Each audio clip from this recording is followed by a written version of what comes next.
Hi, everyone, and thank you for joining us for a very special edition of Peer-to-Peer. My name is Nuti, and I'm the Editor-in-Chief and Content Director of Nonprofit Pro. I'm super excited to be here and as your MC for today's conference. The conference is brought to you by 5 companies that serve nonprofits. They've come together to share their unique experience and knowledge with you today. And the companies are Acceleris, Texas Partners, Charity Dynamics, Marine Walbioff, and Omatic. And so you have some background for today. The Peer-to-Peer World Virtual Conference is typically held each year in the fall. But we're bringing you this special edition today to provide you with practical tips for virtual events and campaigns that you can start using right away during this time when in-person fundraising events aren't really an option. We've had more than 1,800 unique RSVPs for today's conference, so it's clear that our sessions today are very much needed at a time in our sector. Please note that if you did not register for one of the sessions available today and would like to attend, visit peertopeerworld.com and register for the session. After you register, you will receive a unique link to attend the session. So the title of this session is It's Raining Virtual Events. Alleluia, the secret to finding and creating the perfect virtual event for your organization. During the session, please feel free to submit any questions you may have through the Questions tab in your GoToWebinar control panel. The speakers will answer your questions toward the end of the session. And please note that this session will be recorded and made available online after today's conference. And with that, I'll turn it over to you, Sue. Thanks so much, and hello, everyone. My name's Sue Dalos, and I'm the Principal Consultant at Charity Dynamics for the past 4 years, but I've been active in the fundraising realm for more than 20. I wanted to take a few minutes before we get started to tell you what I am grateful about right now. And really, it is this incredible community we have, sharing information, sharing learnings and resources with each other. I'm also grateful to my local community who's come together to identify people in need and create a schedule so that we can all help wherever we can. And with me today is Brenda. You want to introduce yourself? Hi, everybody. I'm the UX Director at Charity Dynamics, and I'm super excited to be here also. I'm super grateful to be with all of you guys. It looks like we topped out at a 500 group, which is really exciting. So we're really grateful to be here. And I'm also very grateful because I finally got my I got into the grocery queue at our local HEB, and I'm very excited because I've been struggling to try and get some groceries. So I think that, we're both very happy to be here. We're both very gracious to be able to present to all of you today. Both Sue and I wanted to make sure that we were emphasizing a few things while we were over here talking to you. One is, I'm sorry, this keeps on popping up. One was we really want to, make sure that you all know that there are 3 main things that we're focusing on. One is the fundraising best practices have not changed. All the tools and the tips that we still have are valid and can work. We just want to shift our tone and make sure it's appropriate. Communication is key. So yes, you still must coach. You still have to remember who your audience is and what is going on in this world. So really, be graceful with your fundraisers and be thinking about them at this time, just like we're hoping that they'll be graceful with us. Also, it's more important than ever to really know who your audience is. We are getting ready to show you a ton of really cool ideas to help you connect with your audience and set their minds at ease, and provide much needed distraction possibly at this time. But as we all know, not all ideas work for all organizations. So you want to make sure that you have a plan that resonates with specifically who your audience is. And third, again, we need to have a plan, right? So we still have to have that first initial what are we doing conversation. The user experience is so important right now for our supporters, our donors, and our staff. So first and foremost, before we talk about our ideas, we need to talk about what it means to put a plan in place for a great virtual user experience. And Sue, I know you love it whenever I throw in the word user experience. So. I do love user experience, but as a strategist, for me, it all starts out with the plan. So if you aren't sure what some of those fundraising best practices are that Brenda was referring to, we thought we would throw in a little bit of a cheat sheet for you that outlines some of the steps and key considerations to help frame the conversations around virtualizing your fundraising. So starting out with, what is the plan?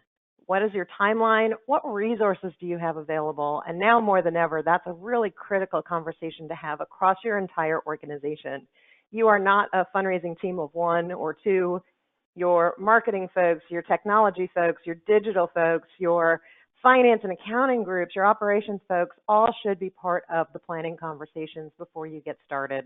And it's also really important to take a good look and think about what your budget is, not just your revenue, but also do you have any leeway to spend any money at all? And it's okay if the answer is no. There's lots of things you're going to hear about today that don't cost any extra money.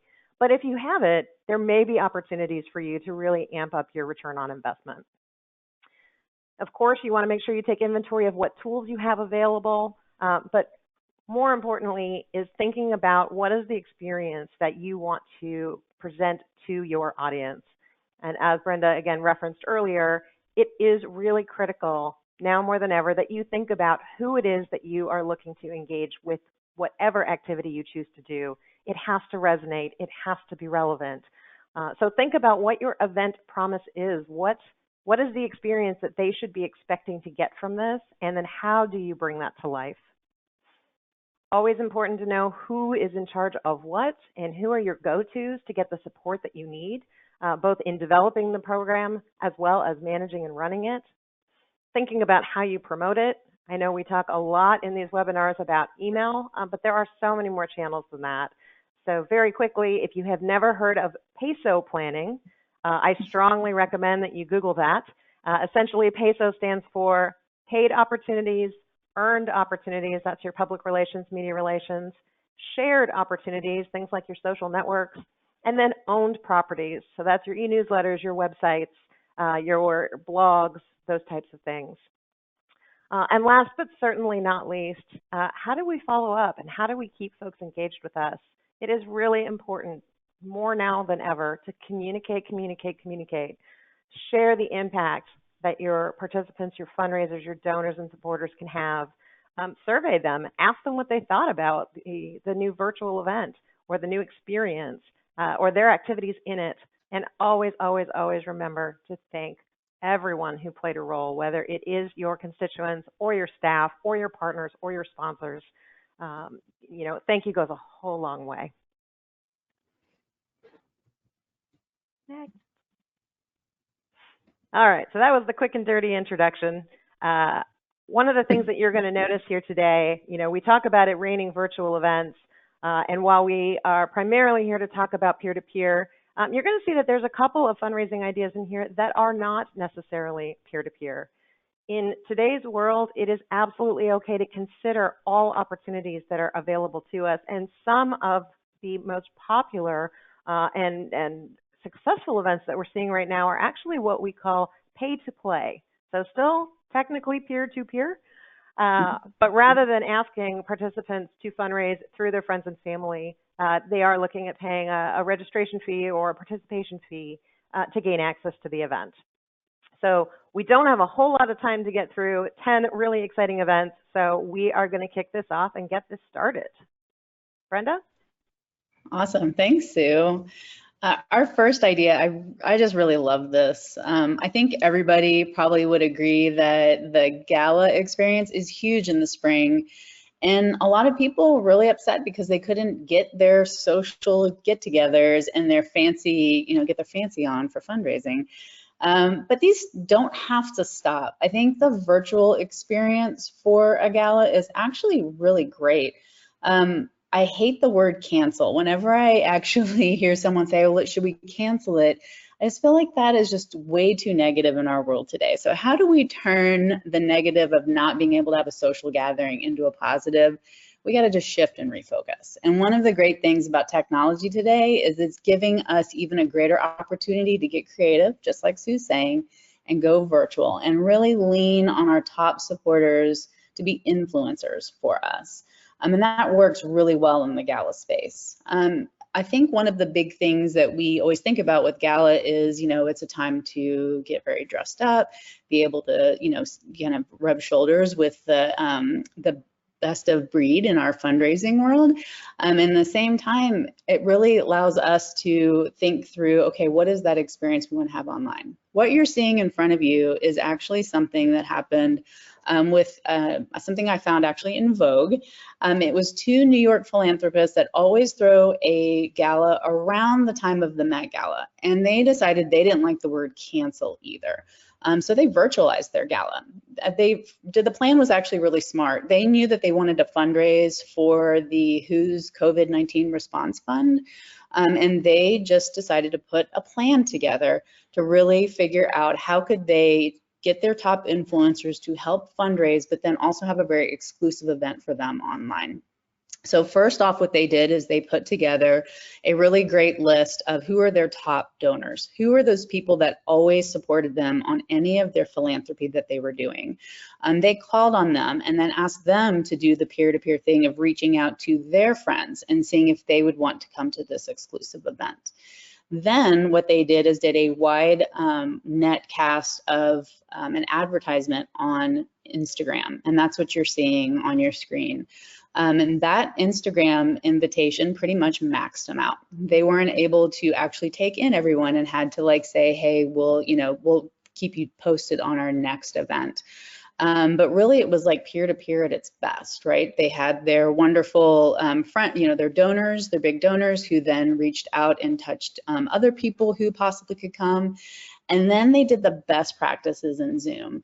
They shared a link only to those who actually bought a ticket for the gala, who made that initial donation. And then when they launched the call, they made sure to use the spotlight feature to really spotlight who their speakers were.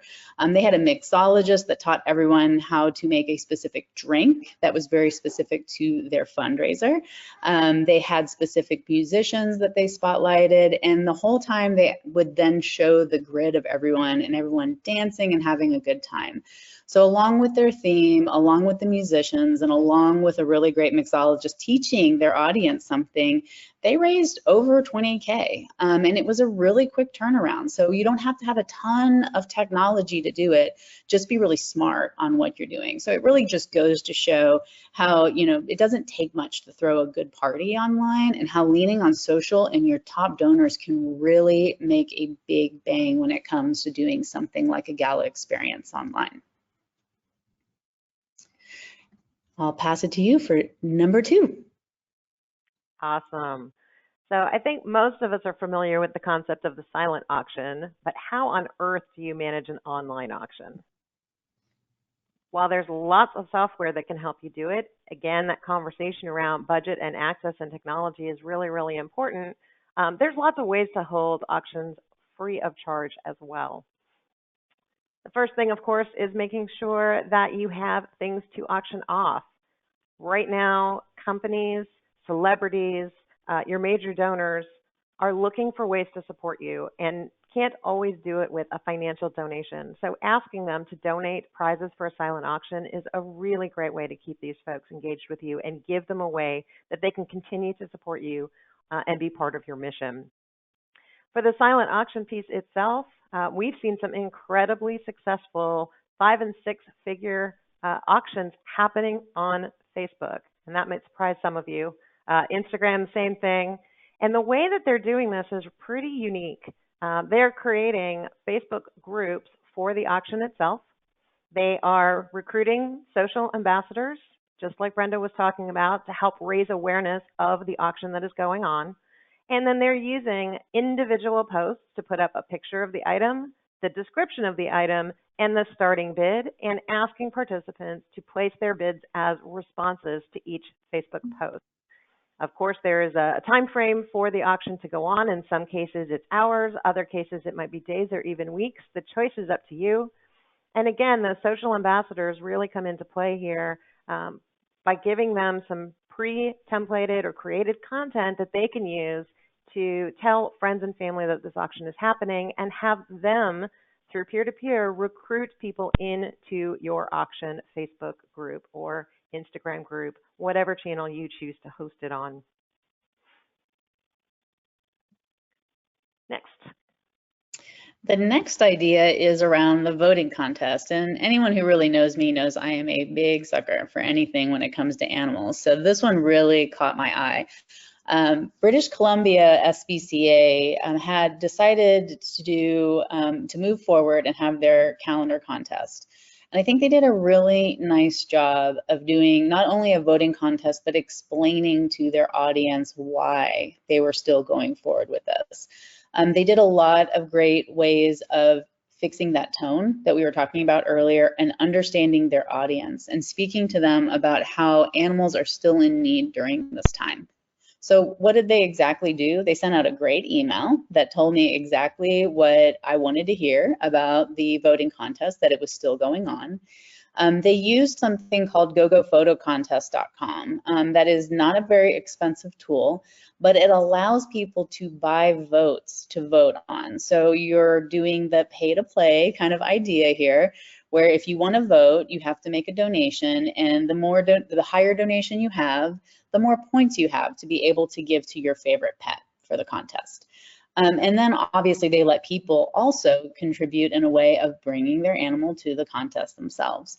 So not only is this voting contest allowing people to have that interactivity that they want with their familiar supporters and the people who are also big animal supporters in British Columbia, they're also allowing them to be able to kind of have a fun game of fighting who's the lead, what is the most favorite animal.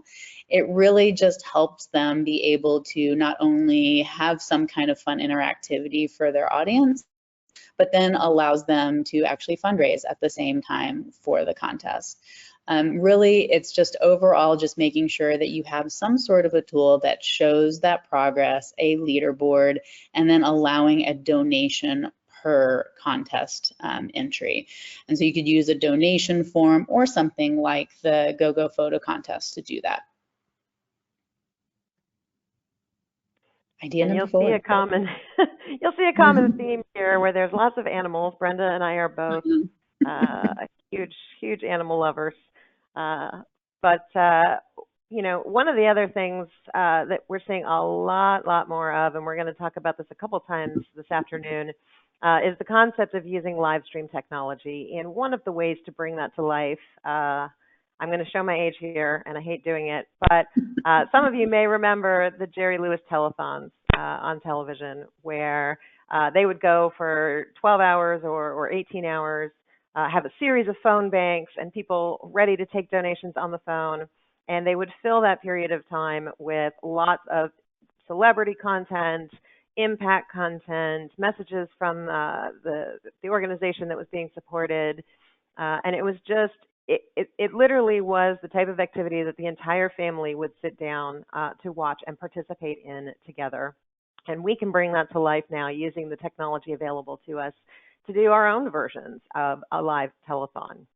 So whether you choose to use Facebook Live, Instagram, YouTube, or even webinar platforms like what we're on today or Zoom, there's lots of opportunities and options for how to live stream your content. You can add a donate button on many of the different options.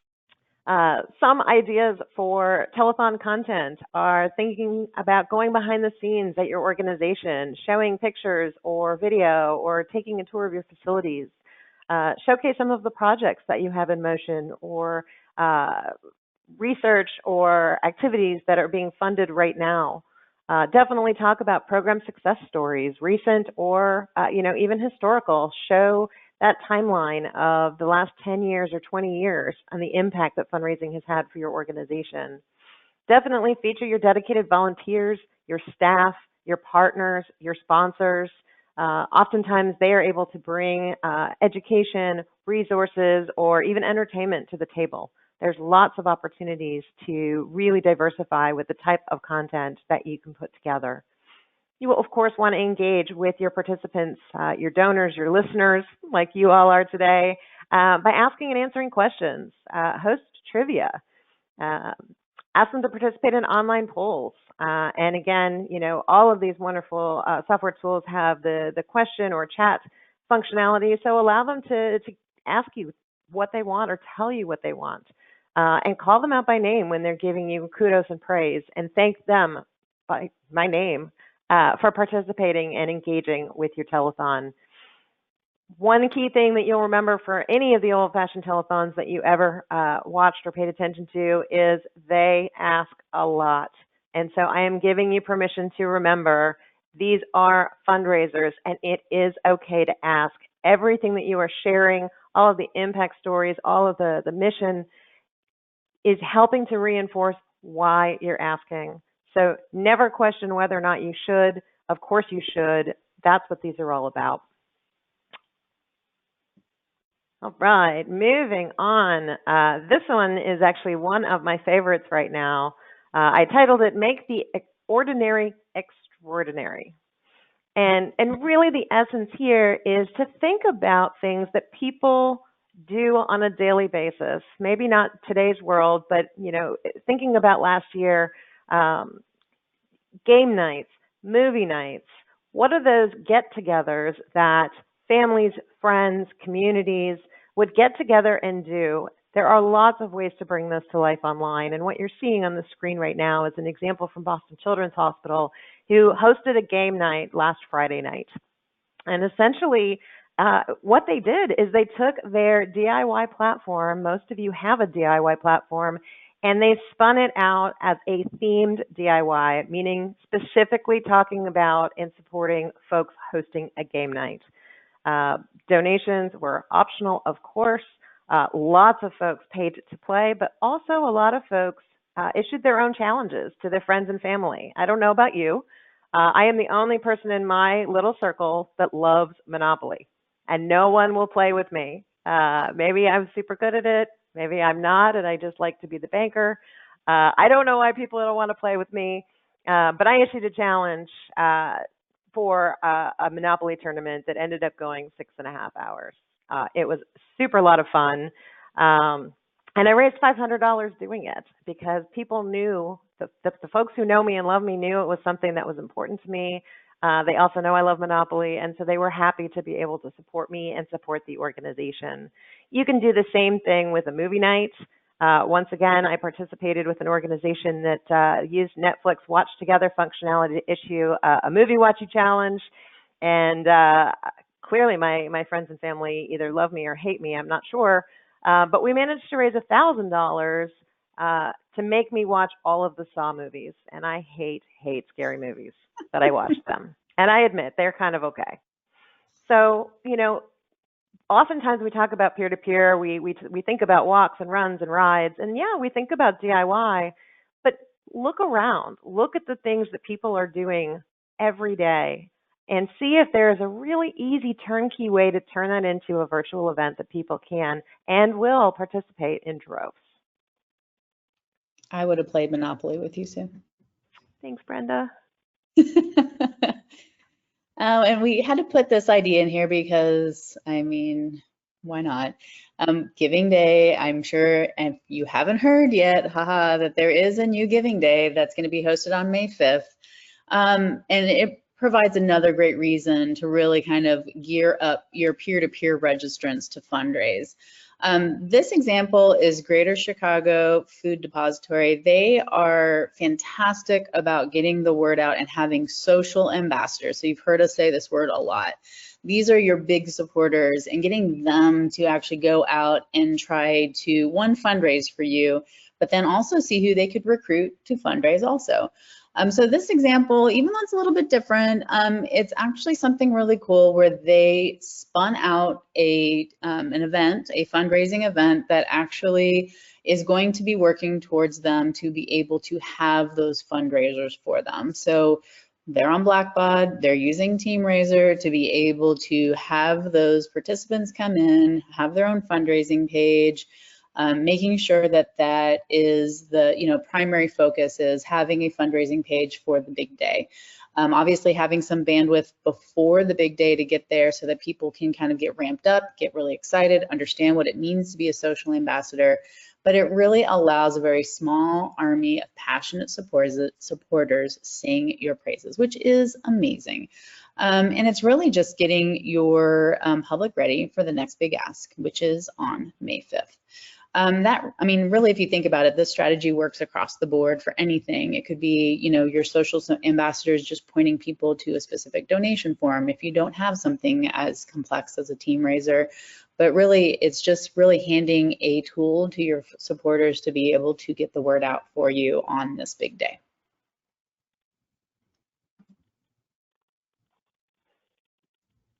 All right. So the other biggie on the table is do it yourself. More and more we are seeing people gravitating to do it yourself during this time because people are looking for opportunities to support their favorite organizations. They're looking for ways to give back. And honestly, a lot of people are just looking for things to do. And so while we know that the general public is incredibly creative, and they're demonstrating that every day when you look through your Facebook feeds and your Instagram feeds of what people are doing to fundraise, or even just the activities they're doing to support their local communities. It's absolutely incredible. But for those of you who know DIY, there's a lot of people who don't know what to do, who want to do something, and they're just stuck and looking to you all to help provide ideas. So what we're seeing a lot of right now, and again, what people are really stepping up and responding to, are what we're calling the fundraising challenges. The example that you're seeing on the screen is from St. Michael's Hospital up here in Toronto, Canada. That's where I happen to be. And they were getting all kinds of inquiries and emails and Facebook messages from folks saying that they wanted to fundraise and they love the concept of do it yourself. They just didn't know what to do. And so they issued what they are calling the 24/7 challenge in support of their Courage Fund to support the medical staff who are working 24/7. And again, this is one of those things where you don't have to invest a lot of money if you already have a DIY platform. They added a page to their website called Fundraising Ideas, and the very first one that you will see if you link over to them is this is the 24/7 challenge, and here are 10 ideas of how you could implement that yourself. They've seen all of the folks who have participated or signed up for their 24/7 challenge, 60% of them are activating on the ideas that are on the fundraising page, and those other 40% took it, ran with it, and are doing things that are super creative and that are in their own wheelhouse.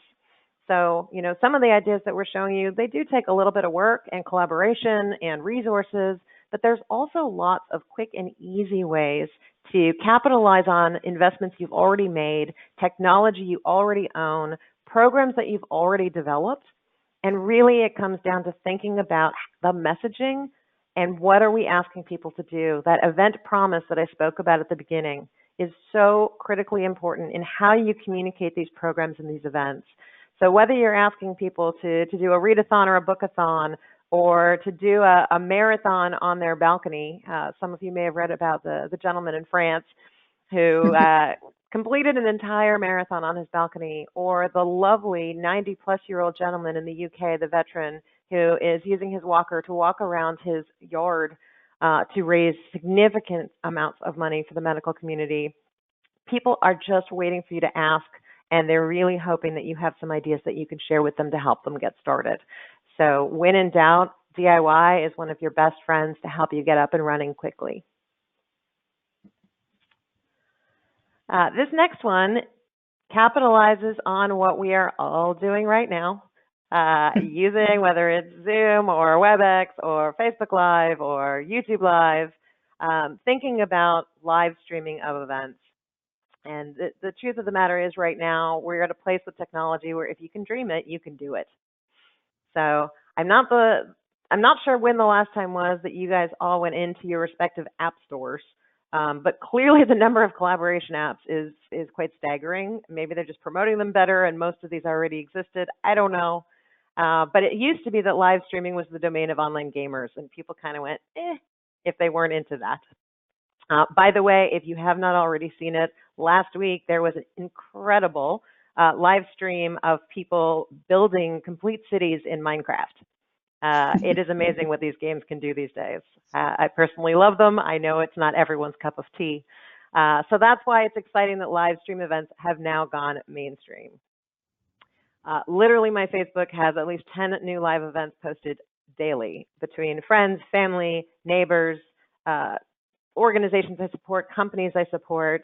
Again, we talked about Netflix offering the live streaming parties, and somebody had asked a question about licensing. The beauty of these apps is that you are not putting them on your website or importing them into your tools. What you are doing is communicating the availability of these apps and tools and linking to them from your DIY or peer-to-peer websites as tools that the individuals themselves can use. The fundraising still needs to happen on your fundraising platforms. So it is really, really important that you are bringing people to your programs and then linking them out to the tools that will help them be successful. So when thinking about live streaming events, I know one of the questions I get asked a lot is, how do you monetize these? And I think some of the other examples may have had that question come up as well. Again, some of these very easily lend themselves to that peer-to-peer, finding the champion, having them reach out to friends and family and asking for support for them to take an act, do an activity, complete a challenge. Others like these lend themselves a little bit more to that pay-to-play that we were talking about. So if I was really good at and into yoga, I could host a yoga class and ask the people who are signing up to participate to donate $10. It's still technically peer-to-peer because your champion, the person who's organizing the event, is accessing and activating their networks, but they're doing it potentially at a set fee or a set dollar value. There are many opportunities too where people can say, give what you can. Those all work. So again, whether it's teaching a class, doing a cooking demonstration, hosting a movie night or a game night, there are, again, lots of those opportunities to actually incorporate a couple of these ideas together.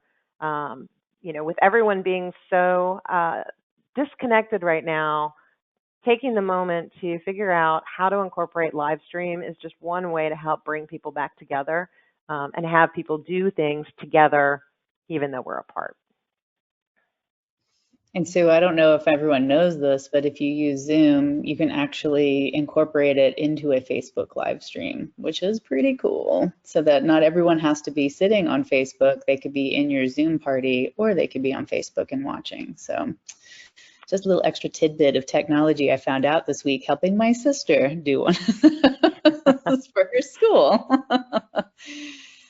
Our next one, I think this has to be the big elephant in the room. I think a majority of people have those events that are, their big, important thing that helps them generate a lot of fundraising. And there are so many opportunities for us to think through these. I think one of the groups that I'm seeing do such a fabulous job about how they are communicating and really making sure their audience is being heard, as well as they're listening to their needs and really understanding their wants and desires, is the Great Strides event by our Cystic Fibrosis Foundation. I don't know, cute little fact here, but they have a tagline of 65 roses. And the reason why they have 65 roses is because back in the day, they thought this young boy overheard his mom talking about cystic fibrosis on the phone and thought she was saying 65 roses. So they've actually capitalized on June 5th as being their big date of having a community get together. I think that's just wonderful. It's using what they have out there. It's kind of, developing a really great marketing idea around something that's existent and really resonates with their audience. They're still keeping their events. They've unfortunately had to, obviously not have the actual events, but people are still registering, they're still fundraising, and everyone's looking forward to this one community event. So it's a really great example of, you don't have to invest in doing something brand new because something isn't exactly turning out how we were hoping it to work. Really capitalize on what's available to you. Really what cystic fibrosis has done is gone in and actually update the copy, the tone, and what the end game is for their event. They still are asking people to fundraise because like all of us, it's still happening. There's still a need for their foundation to help out those who have cystic fibrosis. So a really great example about, making sure your audience understands, yes, we're still here. Yes, your help is still needed, and really making them feel like they can be a big part and help out.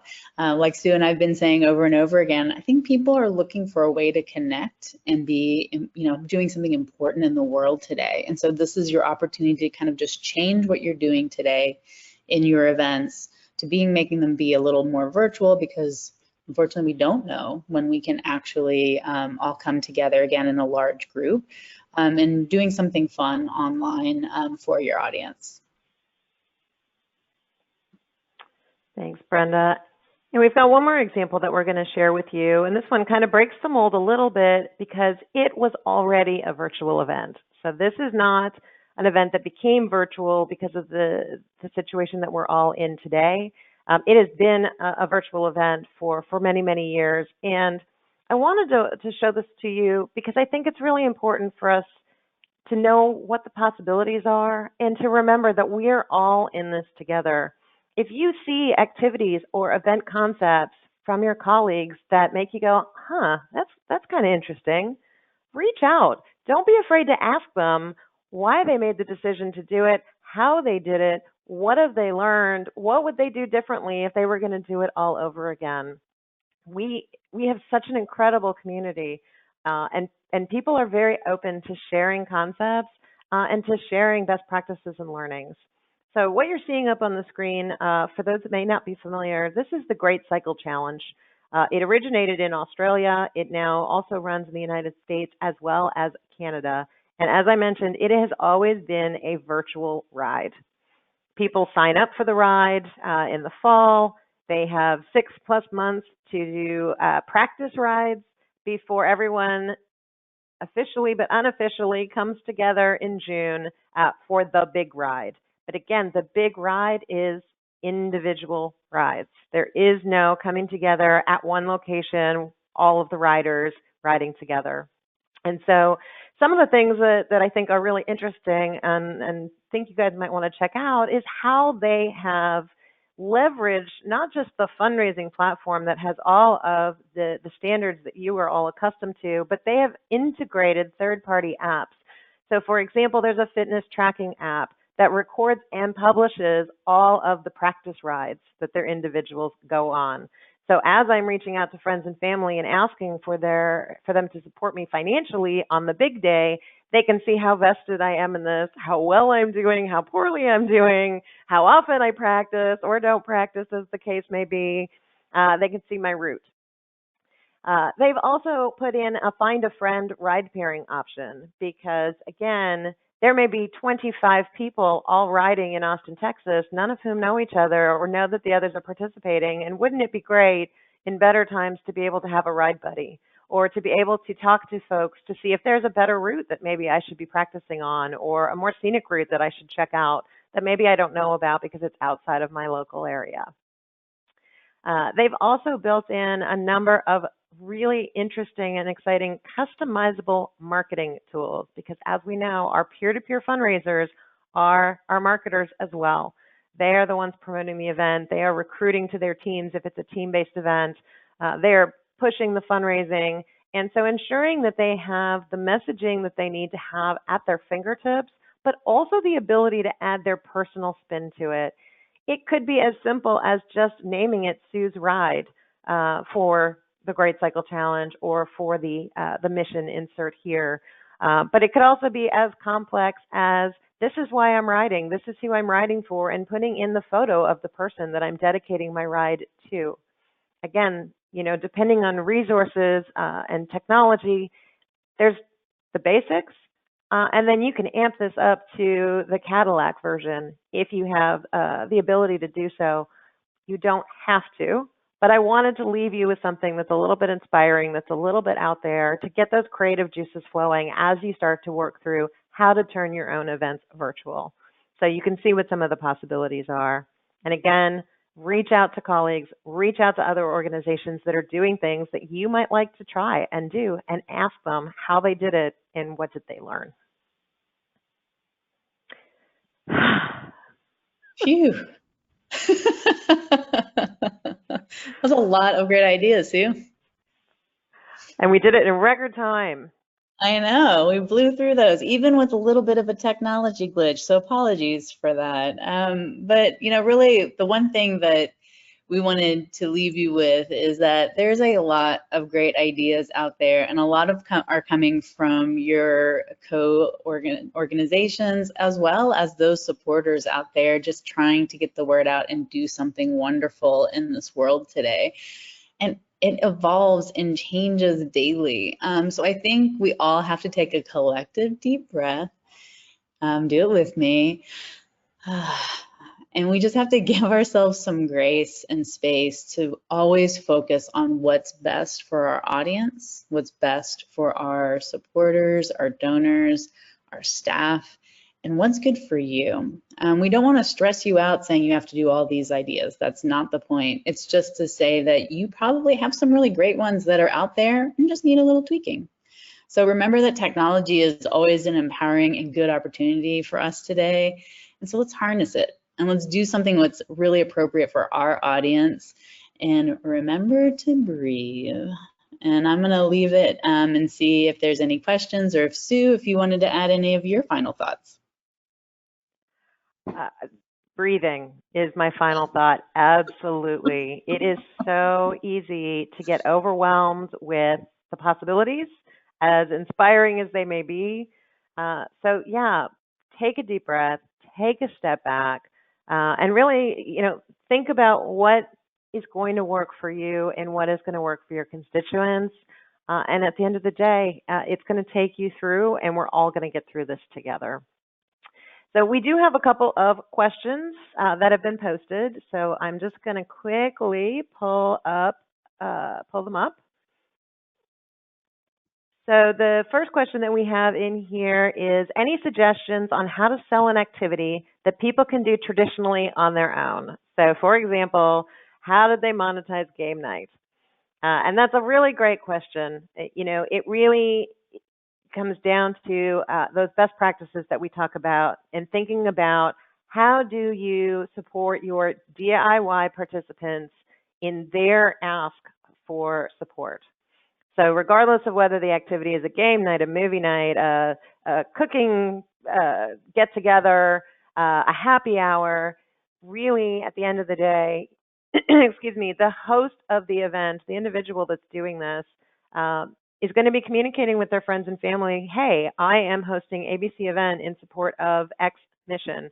It's really important to me because I am hoping to raise X hundreds of dollars or thousands of dollars by doing this, and the date of my event is Friday. So the same way that we would have done this before all of this still works today. So when you think about your coaching and your stewardship and the content that's on your website, really think about how you're empowering those individuals to be able to fundraise on your behalf, regardless of the type of activity.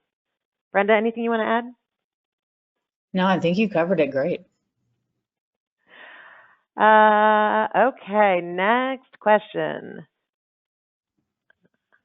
How do you deal with interaction on Zoom with 500 plus people? That is a great question. We deal with this every Thursday. We do a happy hour, and we have a ton of people that come from Charity Dynamics. I think have a plan. I think an agenda is really important. I always like to start out where we're not on mute, so people can get loud and hoot and holler, and you just hear the activity.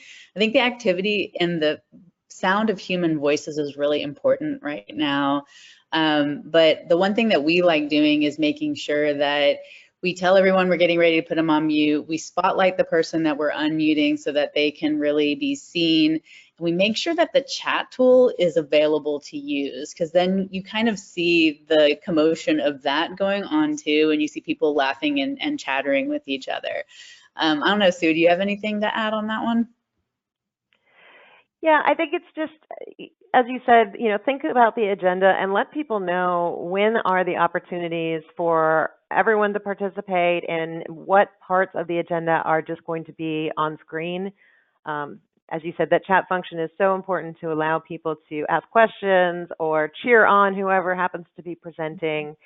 With 500 plus people, there's not going to be as much live interaction as there would be with a smaller, more intimate group of say 100, or 50. But it is absolutely possible. I also will say, and we learned this also through this experience, that not all webinar software will allow you to have 500 people without incredible fees involved. So when you're thinking about your event and your activity and you're thinking about which platforms to use, you definitely want to make sure that you are aware of how many people your platform can accommodate. And different platforms have additional functionality with things like breakout rooms. So if you wanted to do small activities and break those 500 people up into smaller groups of 100 for 15 minutes to do ABC, there's some really cool things that these tools can do. So it's a matter of picking the one that's right for you. And I know right now they all of these tools that we're talking about, Zoom, if you go to their websites, they all have now how to have a successful conference or meeting, and they have downloadable PDFs for everyone. So I highly suggest whatever tool that you guys have to your disposal, that you actually go to their sites and seeing if they're putting out any information, especially now that everything's virtual. But I would say my big thing is don't drag on too long. I feel like an hour is really about it. You start to see the fatigue in people. So keep it fun and keep it, an agenda, and have different fun things for them to do. We always do on our happy hours like 5 minutes with, and we usually have people teaching us about how to make a specific drink, but just having some kind of fun interactivity thing around there. But don't try to do a 4-hour thing unless you really can fill it. And if you do, just make sure that you have some breaks in there for those folks. Great advice. Here's another one. We had to cancel a scholarship award banquet. Any suggestions for how to move that to virtual and how to appropriately lift up honorees?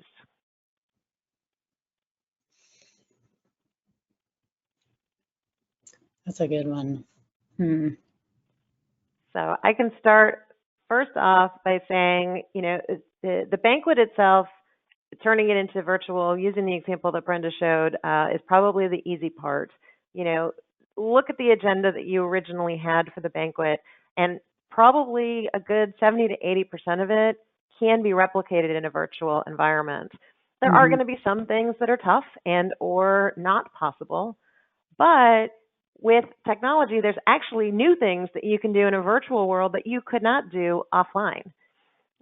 So I don't know what type of organization you are, but just as a fun example, staying on the animal theme, literally right now I could link to a video at a local zoo and we could see pandas swimming in their environment. And I could share that with the group as I'm talking about animal rescue, which is something you wouldn't be able to bring pandas to your dinner. So there's a lot of neat things that technology can allow you to do.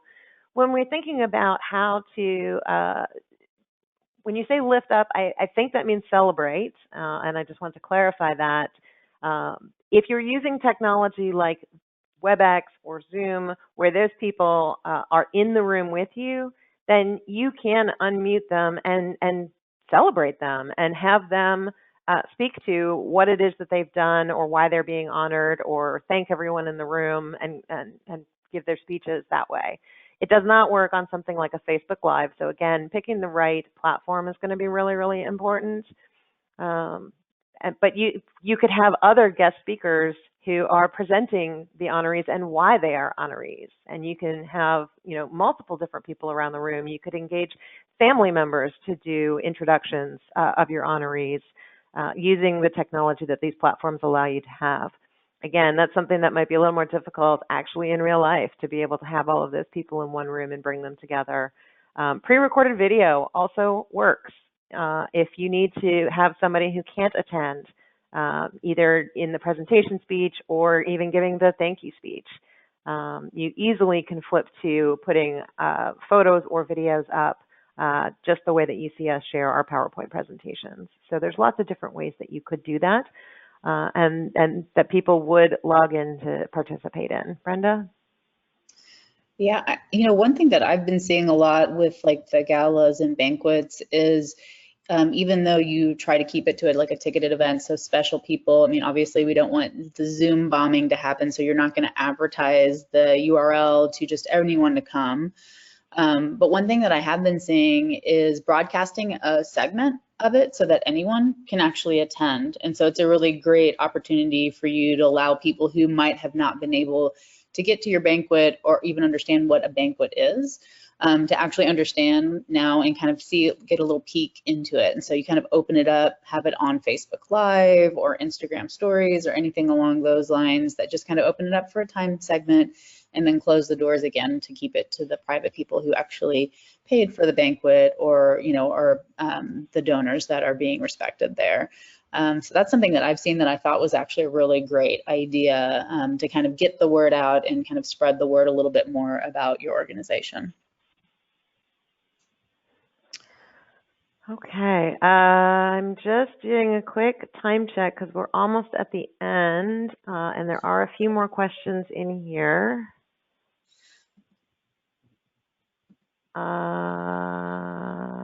Oh, this is so hard to choose. Okay, so for the last question, somebody was asking if we could go into a little bit more detail about what exactly is a DIY platform. And I think that's important. So DIY stands for do it yourself. And what that essentially means is instead of organizing or hosting a group activity like a walk, a run, a ride, a gala, a dinner, what you are doing is you are creating a fundraising platform that allows individuals to do whatever it is they want to do. And you are giving them all of the communication, marketing, support, and education that they need to host their own fundraiser. So, for example, someone may want to host a birthday fundraiser to celebrate their mother's birthday, or a Mother's Day fundraiser. Mother's Day is coming up. So they would go on a DIY site, a fundraising platform. They would register and say, I want to host a Mother's Day fundraiser. I want to raise $500, and this is why I want to do this for your organization. They have traditional DIY platforms allow you to upload photos, to personalize a story, and provide social share links or email templates to really help that individual activate their networks to fundraise, to help them reach or exceed that fundraising goal. So you could have hundreds of people fundraising independently on a DIY platform, all doing completely different activities. And all you are doing is providing them with the tools and the support that they need to be able to fundraise on your behalf. I could probably talk for 6 hours about DIY fundraising. There's a lot of great information out there, but as you will see on the screen, there is an email address if you would like to contact Brenda or I for more information about any of the opportunities that we showed you today or other fundraising ideas that maybe we didn't get into today. We'd be happy to answer any of your questions. And a big thank you to Cathexis for having us here today. Yes, thank you. Awesome. Well, thank you so much, ladies. It was a pleasure having you today. Thank you. So we have reached the end of our time for this session, unfortunately, but I want to thank everyone for joining us. So we have one more session today, and it's get to know your audience for virtual event success. And that's going to be starting at 4 o'clock. So please note that if you are joining us for that session, you're going to need to log in using the link that you received via email when you registered.